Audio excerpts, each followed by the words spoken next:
राम राम पुरुष। तो आज हम लोग बात करेंगे एक बहुत ही अच्छे मेथड के बारे में जो अगेन हमारे रेंज रिलेटेड क्वेरीज में काफ़ी हेल्प करेगा। एंड अगेन वैसे तो हमने बहुत सारे मेथड ऑलरेडी देख चुके हैं, पर ये अगेन थोड़ा सिंपल होने वाला मेथड। तो विदाउट वेस्टिंग मच टाइम चलिए शुरू करते हैं आज का वीडियो।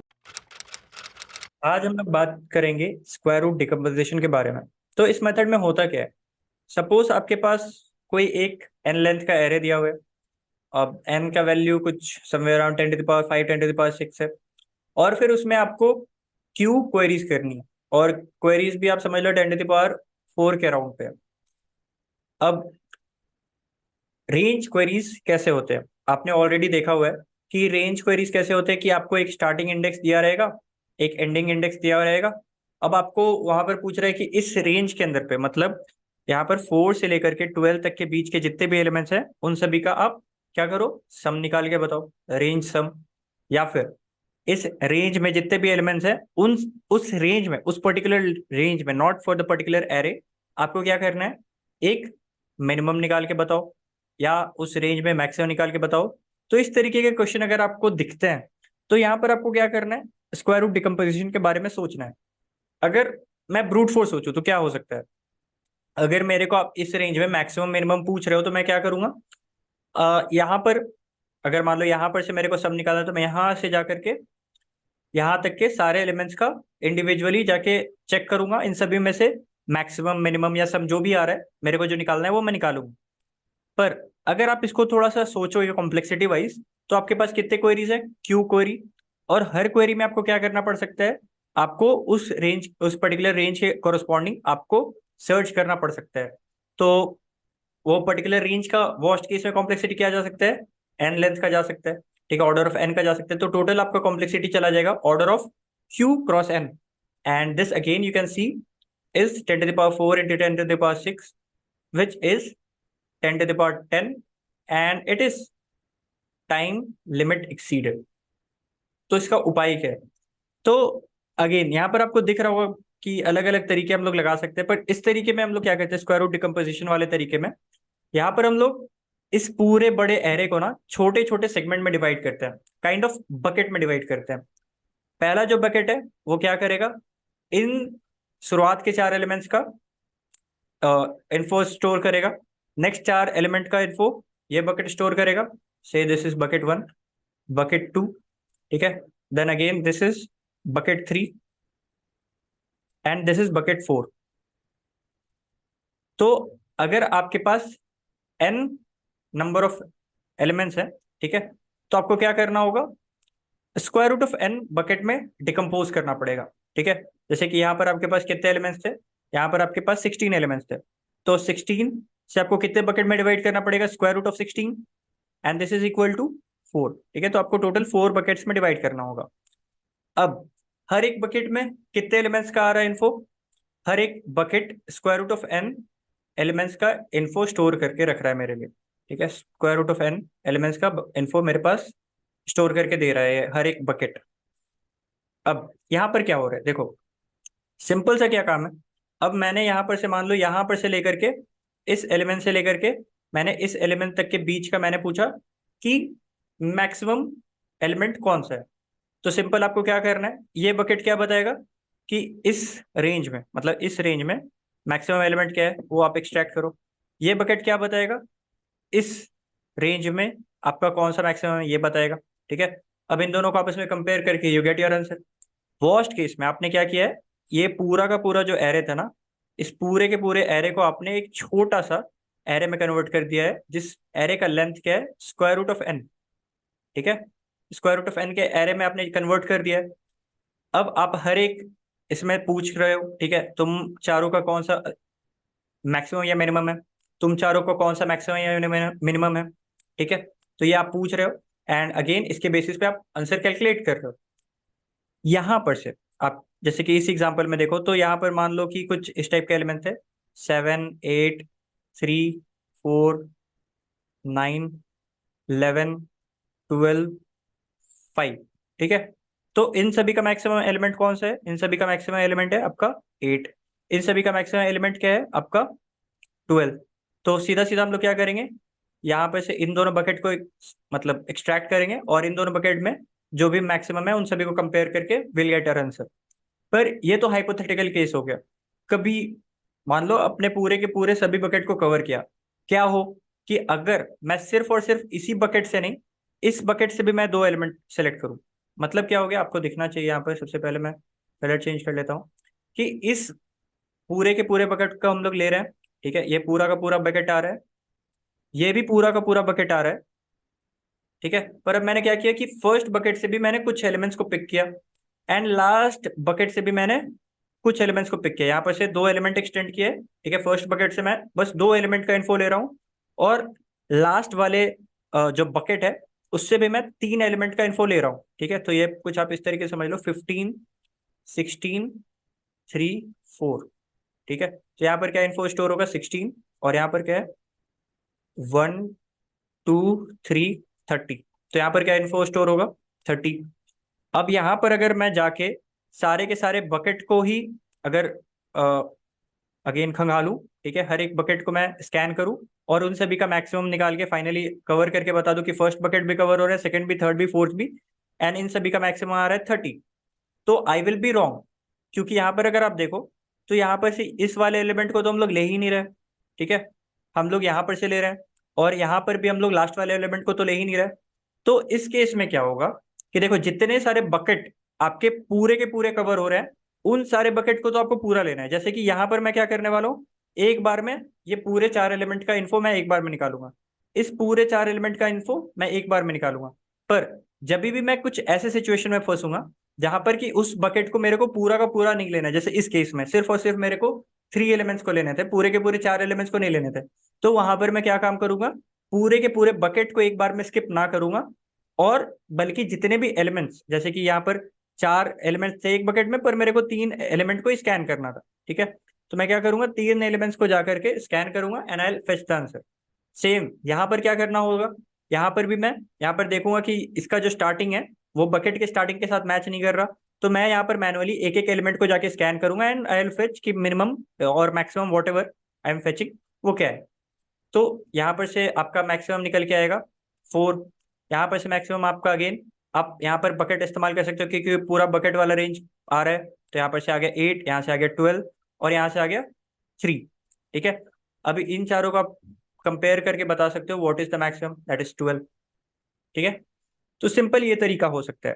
अब आप बोलोगे कि ये तो तरीका बहुत ही गंदा हो गया, तो यहाँ पर आप देखो, सबसे पहले मेरे पास क्या था, एक बहुत बड़ा एरे था, एक एन लेंथ का एरे था, उसको मैंने क्या किया, square root of N, square root of N length के एरे में कन्वर्ट किया, ठीक है। जो नया एरे बना था, जैसे ये 16 लेंथ का टोटल इनिशियल मेरा एरे था, तो उसको मैंने स्क्वायर रूट ऑफ एन के लेंथ के एरे में कन्वर्ट किया, ठीक है। अब square root of N length के एरे में जब मैंने कन्वर्ट किया, ठीक है, ये सेम एग्जांपल हम लोग पुराना ही ले रहे हैं, तो यहां पर से क्या हुआ, फर्दर हर एक बॉक्स जो है, ठीक है, हर एक जो बॉक्स है वो क्या कर रहा है, आपका square root of N elements का जिम्मेदारी ले रहा है, ठीक है। Square root of N elements इसके अंदर पे जो आ रहे हैं, square root of N elements इसके अंदर में जो आ रहे हैं, इन सभी का ये जिम्मेदारी लेगा। तो अगर मैं इस बॉक्स को कंसिडर कर रहा हूँ तो एक बार में मैं square root of N elements का मैं इन्फो ले रहा हूँ, ठीक है। टोटल मेरे पास square root of N length का एरे है, और हर एक पर्टिकुलर यूनिट में टोटल कितने एलिमेंट का इन्फो आ रहा है, square root of N elements का इन्फो आ रहा है। तो इस वे में क्या हो रहा है कि पूरे के पूरे मेरे एरे का भी कवर हो जा रहा है। अब सपोज करते हैं, थोड़ा बड़ा इसको एग्जांपल लेते हैं क्योंकि चार में ये आपको विजुलाइज करने में थोड़ा दिक्कत होगा, ठीक है। ये स्क्वायर रूट ऑफ एन है, ठीक है, और एन कुछ बड़ा सा ले लेते हैं, सपोज वेरिएबल ही रखते हैं, square root of N, square root of N, ठीक है, स्क्वायर रूट ऑफ एन।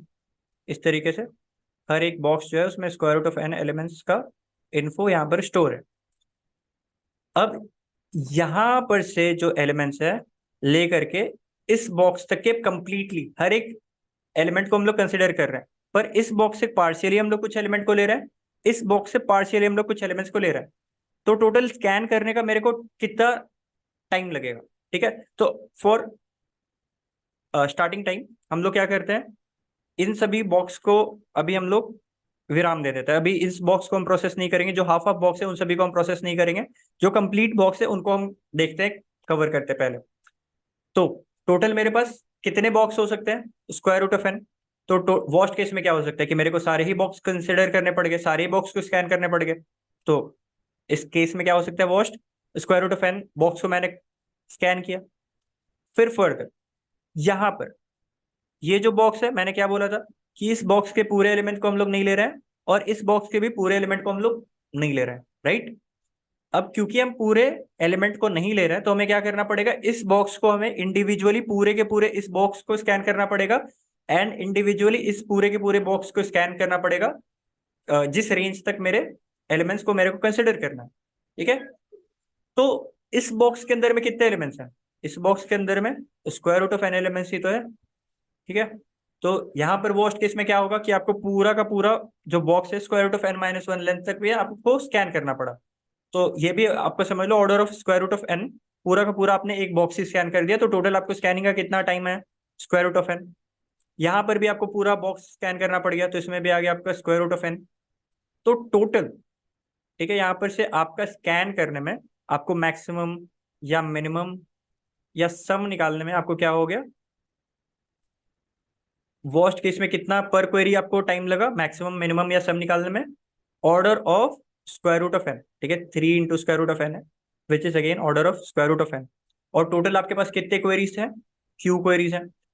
अब क्वेरीज आपके पास कितने थे, 10⁴। एन आपका कितना था, 10⁶। 10⁶ का स्क्वायर रूट लेंगे तो ये क्या आएगा, 10⁻3, ठीक है, 10⁻3। तो टोटल आपका ओवरऑल कॉम्प्लेक्सिटी क्या आएगा, टाइम कॉम्प्लेक्सिटी, ये आएगा आपका ऑर्डर ऑफ, क्या आएगा, 10⁻7। 10⁻7 is well within our range, it will get accepted. यहाँ पर हमने अलग से क्या किया, अलग से हमने एक एरे मेंटेन किया है जिसका लेंथ क्या है, वर्स्ट केस में स्क्वायर रूट ऑफ एन जा सकता है, तो हमने order of N, square root of N का एक्स्ट्रा स्पेस यूज किया। एंड टोटल हमने जितने भी क्वेरीज थे उन सभी क्वेरीज का answer order of square root of N into Q time में बता दिया। अब एक मिनट, आपको लग रहा होगा कि ठीक है ये मैक्सिमम और मिनिमम का तो मेरे को समझ में आ रहा है कि मेरे को बकेट निकाल के इन सारे बकेट का, ठीक है, इस बकेट का मेरे को बता दो, इस बकेट का मेरे को बता दो, और ये सारे मेरे को टाइम पास काम करना पड़ेगा। पर ये जो सम होता है वो सम के लिए तो मेरे पास सिंपल में ही एक बहुत ही अच्छा प्रीफिक्स सम वाला मेथड पहले से प्रेजेंट है या नहीं, ठीक है।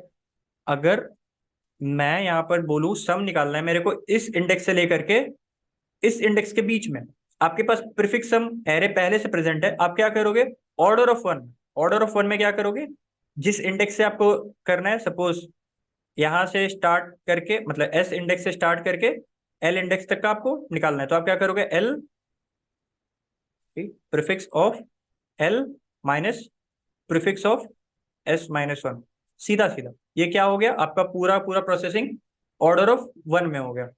तो ये जब मेरे पास ऑर्डर ऑफ वन का टेक्निक ऑलरेडी प्रेजेंट है, तो फिर ये मेरे को क्यों ये आप सिखा रहे हो ये order of square root of N का तरीका, ठीक है। यहाँ पर तो आपको समझ में आया ना, हर एक क्वेरी हमें टाइम कितना लेगा, ऑर्डर ऑफ वन, और टोटल अगर मेरे पास क्यू क्वेरीज है तो इसका कॉम्प्लेक्सिटी क्या आएगा, ऑर्डर ऑफ क्यू। पर यहाँ पर एक ट्विस्ट है, ट्विस्ट क्या है कि अब मैंने बोल दिया कि एक क्वेरी में मैं क्या कर सकता हूँ, या तो फेच कर सकता हूँ कि इस प्रीफिक्स का मतलब इस रेंज के जो एलिमेंट्स हैं उन सभी का सम। दूसरा मैं क्या कर सकता हूँ, अपडेट कर सकता हूँ। मैं किसी एक एलिमेंट को जाके मैं बोलूंगा कि ठीक है इस एलिमेंट को, जैसे इस एग्जांपल पे आ जाते हैं, इस एलिमेंट को चेंज कर दो 4 से लेके 15। अब यहां पर आपका गेम गड़बड़ हो जाएगा, क्यों, क्योंकि आपने प्रीफिक्स सम एरे ऑलरेडी बना के रखा हुआ है, तो यहां पर जैसे ही आपने 4 का 15 किया, तो यहाँ पर तो आपको एक बार में आप चेंज कर दोगे, यहाँ पर 4 के जगह पे, मतलब जहां पर आपने 4 ऐड किया था वहां पर आपने और 11 ऐड कर दिया। पर एट द सेम टाइम आपको क्या करना पड़ेगा, इसके इससे लगे हुए जितने भी एलिमेंट्स हैं उन सभी में इस चेंज को रिफ्लेक्ट कराना पड़ेगा। तो जैसे ही आपने अपडेट किया, आपका ये अपडेट करते के साथ एक अपडेशन का आपका क्या टाइम लग गया, ऑर्डर ऑफ एन, ठीक है। And now things back to the same question, ठीक है, सेम सवाल हमारे पास अगेन आ गया है कि अब मेरे पास अपडेट क्वेरी भी अलाउड है। तो वर्स्ट केस में मेरे को, अगर मेरे से आप सम पूछ रहे हो तो ऑर्डर ऑफ वन में मैं बता दूंगा, और अगर मेरे से आप अपडेट कर रहे हो तो मेरे को हर बार अपडेट करने में क्या टाइम लगने वाला है, order of N, Q queries है। This again fetches me TLE, nothing other than TLE। पर अगर मैं यहाँ पर चेंज करूं स्क्वायर रूट डिकम्पोजिशन वाले मेथड में, तो क्या होने वाला है? तो यहाँ पर सिंपल सिंपल सा बात है, जैसे कि यहाँ पर ही मैं एरे बनाता हूँ, ठीक है। सबसे पहले इस एरे का लेंथ समता मान लो 5, इसका 7, इसका 8, इसका मान लेते हैं 7। यहाँ पर एक एलिमेंट था जिसका वैल्यू था 1, उसके जगह पे मैंने अब डाल दिया 4, ठीक है। 1 को हटा करके मैंने यहाँ पर 4 डाल दिया। मेरे को क्या करना पड़ेगा? मेरे को तो सबसे पहले ये निकालना पड़ेगा कि ये जो एलिमेंट मैं रिप्लेस कर रहा हूँ, जैसे कि ये जो पर्टिकुलर एलिमेंट है 1, तो 1 एलिमेंट जो मैं रिप्लेस कर रहा हूँ उसका करंट इंडेक्स क्या है? तो करंट इंडेक्स मान लो थर्ड वाले बकेट में मेरा फॉल किया, थर्ड बकेट में फॉल किया। अब मैं क्या करूंगा? सीधा सीधा उस बकेट में जो ओवरऑल मैंने सम स्टोर करके रखा हुआ था, उस सम में मैं क्या करूंगा, इस फॉर दैट पर्टिकुलर बकेट के सम में मैं -1 +4, सीधा सीधा, ठीक है, ठीक है। ये मैं इससे चेंज कर दूंगा and this will fetch me the result. अब मेरा यहाँ पर अपडेट कितने में हो रहा है? ऑर्डर ऑफ 1 में। एंड अगर मान लो मेरे से मैंने क्वेरी में पूछा है कि इस रेंज का सब मेरे को निकाल के दो, तो ये कितने में हो रहा है? ऑर्डर ऑफ √n में। तो टोटल अगर वर्स्ट केस में यहाँ पर आप कॉम्प्लेक्सिटी देखो, then again it remains order of square root cross cube, ठीक है। And this is within our range, this will get accepted. तो यहाँ पर आपको समझ में आना चाहिए कि अगर अपडेट भी आपको अलाउ कर दे रहा है, तो यहाँ पर आप प्रीफिक्स सम के साथ नहीं जा सकते, यहाँ पर आपको स्क्वायर रूट डिकम्पोजिशन के मेथड से जाना आसान होगा। नाउ दूसरा देखते हैं कि अगर मैक्सिमम या मिनिमम है, तो फिर मेरा रिजल्ट किस तरीके से डिफर करने वाला है। तो जब भी आप मैक्सिमम मिनिमम की बात कर रहे हो, तो एक पर्टिकुलर इंडेक्स से नहीं होगा, आपको उस पूरे के पूरे बॉक्स को जाके स्कैन करना पड़ जाएगा, ठीक है। तो इस पूरे के पूरे आप बॉक्स को स्कैन करोगे, सबसे पहले तो जो भी एलिमेंट आपको रिप्लेस करना है, उस एलिमेंट के लिए आप खोजो कि वो किस बॉक्स में प्रेजेंट है। मान लो सेकंड बॉक्स में, ठीक है, सेकंड बॉक्स।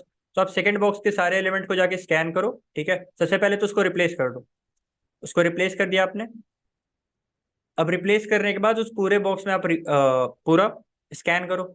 तो उस पूरे बॉक्स का लेंथ ही कितना है? स्क्वायर रूट ऑफ n, ठीक है। तो इसको आप जाके स्कैन करोगे एंड जो भी मैक्सिमम होगा उससे अगेन आप इस एरे में जाके अपडेट कर दोगे and this फेचेस you the result. तो बहुत ही सिंपल है, पर अगेन यहाँ पर आपको square root of n time लग जा रहा है फॉर अपडेट ऑल्सो। तो यहाँ पर टोटल अगर आपको maximum, minimum with update allowed अगर आपका क्वेश्चन है, ठीक है, अपडेट अलाउड आपका क्वेश्चन है, तो यहाँ पर भी वर्स्ट केस क्या आने वाला है? Order of square root of n into cube, ये कॉम्प्लेक्सिटी आपका आने वाला है and this is your worst case complexity and this is also again accepted. पर हमने अगेन और भी बहुत सारे तरीके जैसे कि सेगमेंट ट्री, स्पार्स टेबल इसी सीरीज में देख लिया है, प्रचंड वाले फेज में ही देख लिया है, तो वो सारे भी आप कर सकते हो। पर जैसा कि अभी तक आपको लग रहा होगा कि इसका इम्प्लीमेंटेशन बाकी सारे इम्प्लीमेंटेशन से थोड़ा आसान है, ठीक है। थोड़ा नहीं, बहुत, एक्चुअली में बहुत आसान है। और रन टाइम पे आप शायद सेगमेंट ट्री करोगे रन टाइम पे, तो आपको रन टाइम एरर आएगा। पर अगर आप ये स्क्वायर रूट डिकम्पोजिशन से करते हो, तो ये बहुत आसानी से आप कर जाओगे एंड बहुत ही आराम से हो जाएगा, इसमें कोई दिक्कत नहीं होता है, लफड़ा नहीं होता है। तो ठीक है, दैट्स इट। ये आपका पूरा square root decomposition sum up हो गया। यहाँ पर हम लोग क्या कंसेप्ट समझ सकते हैं? अगर हमारा रेंज में सम, मैक्सिमम, मिनिमम अगर आपसे पूछ रहा है, then you can think of square root decomposition. यहाँ पर क्या कंसेप्ट है? बकेट वाला कंसेप्ट आपका इन्वॉल्व है कि हर एक बकेट के लिए हम लोग वैल्यू प्री कंप्यूट करके रख लेते हैं, ठीक है।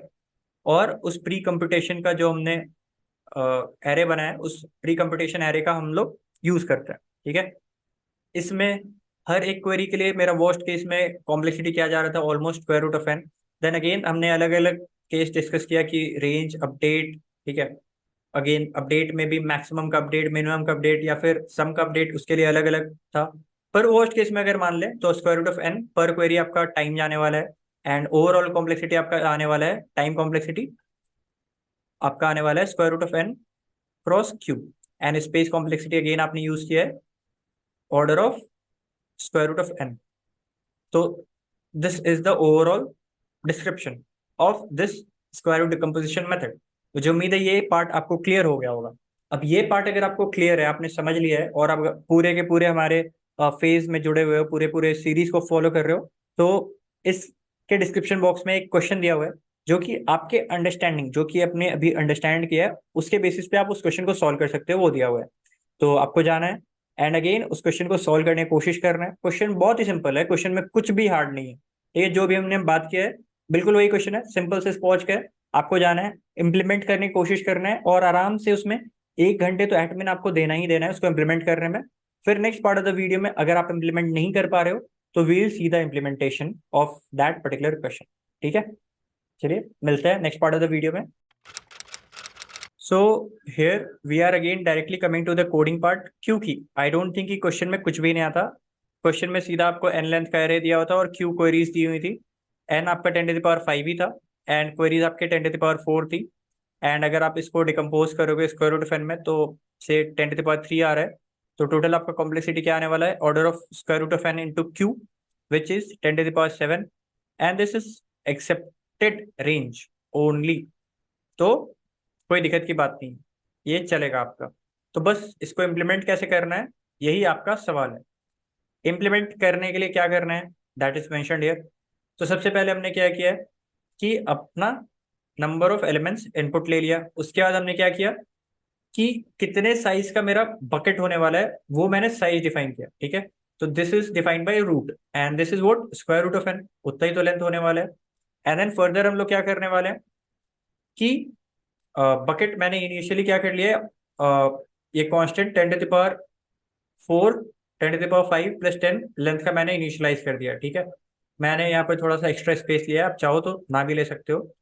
फिर मैंने हर एक बकेट के लिए क्या किया है, हर एक बकेट के लिए मैं एक्सटेंड करके जाके उस बकेट के मिनिमम का मैं वैल्यू स्टोर कर रहा हूँ। जैसे सबसे पहले आई का वैल्यू क्या है मेरा, 0, ठीक है। आई का वैल्यू 0 है, तो आई मॉड्यूलो रूट एन का वैल्यू सपोज 25 है, ठीक है। तो स्क्वायर रूट ऑफ एन क्या हो गया, स्क्वायर रूट ऑफ एन हो गया 5। तो रूट का वैल्यू आपका क्या हो गया 5, ठीक है। रूट का वैल्यू हो गया आपका 5। एंड जब भी आप जाओगे सबसे पहले इस एलिमेंट पे आए तो आई मॉड्यूलो रूट क्या हो गया 0। तो मतलब ये इस बकेट का पहला एलिमेंट है। इस बकेट का पहला एलिमेंट क्या है, इसका मतलब क्या हो गया, सीधा सीधा इसको जो भी एरे का एलिमेंट है उससे इनिशियलाइज कर दो, ठीक है। इनिशियलाइज कर दो, मान लो आपका भी जो एलिमेंट है वो है 7, तो उससे इनिशियलाइज कर दो 7 से। अब अगर स्क्वायर रूट ऑफ एन से वो डिविजिबल नहीं है, मतलब आपके रूट से वो डिविजिबल नहीं है, तो मतलब क्या है, वो बकेट का पहला एलिमेंट नहीं है। तो पहले से जो ऑलरेडी एलिमेंट आ चुके हैं आपको क्या करना है, वो पहले से आए हुए एलिमेंट से कंपेयर करके देखना है कि उन दोनों में से छोटा कौन सा है, और जो भी छोटा होगा वो आए वो रहेगा, एंड जो छोटा नहीं होगा वो हट जाएगा। सिंपल सा बात है, जो छोटा होगा वो रहेगा। तो यहाँ पर सीधा सीधा हम लोग चेक करेंगे कि अगर ये बकेट का पहला एलिमेंट है तो विदाउट कंपैरिजन हम लोग बकेट में उस एलिमेंट को उतार दे रहे हैं। पर अगर वो पहला एलिमेंट नहीं है तो पहले से कोई एलिमेंट है, उस पहले से वाले एलिमेंट को कंपेयर करेंगे एंड करंट एरे के एलिमेंट से, ठीक है, जो एक्चुअल एरे है उसके एलिमेंट से कंपेयर करेंगे। उन दोनों में से जो भी मिनिमम रहने वाला है वो आपका यहाँ पर बकेट में स्टोर हो जाएगा and that will be it, ठीक है। फिर अगेन आप जाओगे 1 2 3 4, जैसे ही आपका 5 एलिमेंट हो गया फिर नेक्स्ट एलिमेंट क्या आएगा आपका 5। तो ये इस बकेट का स्टार्टिंग पॉइंट है, सिंपल सिंपल उस एरे का जो भी एलिमेंट है कोरस्पॉन्डिंगली आप उसको वहां पर उतार दो, मान लो 10 आता है, ठीक है। फिर नेक्स्ट आप क्या करोगे, फॉर नेक्स्ट 4 टर्म्स आप इसको कंपेयर करने वाले हो नेक्स्ट एरे के एलिमेंट से जो अपकमिंग एलिमेंट्स है, और बकेट के इस एलिमेंट को आप अपडेट करते चलोगे, ठीक है। सिंपल सा बात है। अब सिंपल सिंपल हमने बकेट वाले एरे को कंप्लीट कर लिया है, ठीक है। बकेट वाले एरे को हमने कंप्लीट कर लिया है एंड नेक्स्ट अब हमें क्या करना है, हर एक क्वेरी करना है और क्वेरी के correspondingly we have to display the answer. यहाँ पर हम क्या करेंगे, सिंपल सिंपल क्वेरी के लिए एल और आर इनपुट लेंगे और सिंपल सिंपल आंसर को इनिशियलाइज कर लेते हैं इंट मैक्स से, ठीक है, मतलब 10⁹ से। और उस रेंज में हम लोग जाके क्या करेंगे, चेक करेंगे कि ठीक है भाई बताओ इस रेंज का मिनिमम मेरा क्या है। तो हमने दो बात यहाँ पर डिस्कस की थी।